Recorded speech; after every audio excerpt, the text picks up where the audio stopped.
जय जोहार संगवारी हो यूट्यूब चैनल छत्तीसगढ़ उत्सव ला लाइक करो, सब्सक्राइब करो, शेयर करो और बेल आइकन के बटन दबाए बर झन भूलो।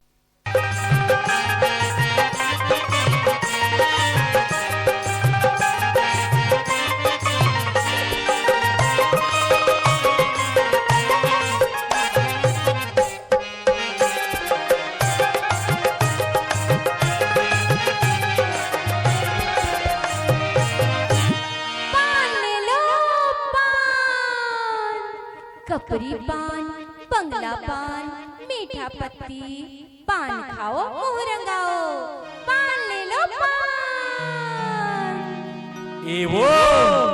ए पान वाली कक्का के हरे वो का हगा तोर पान हो गजब मिठाई।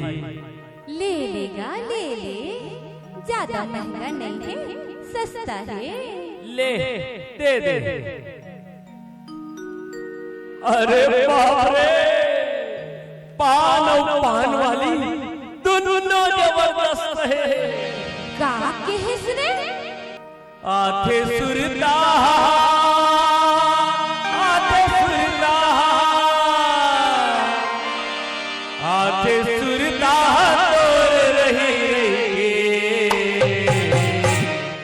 पान वाले गोरी वो भी लेगी, पान वाले गोरी वो भी लेगी।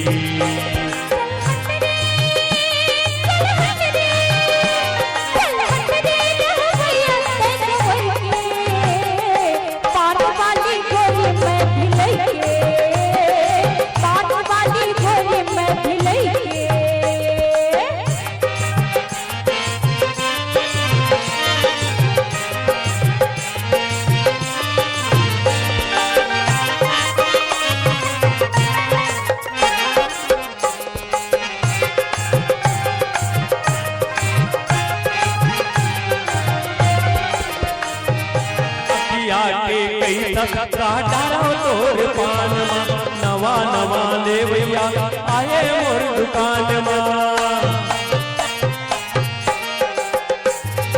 अखिया के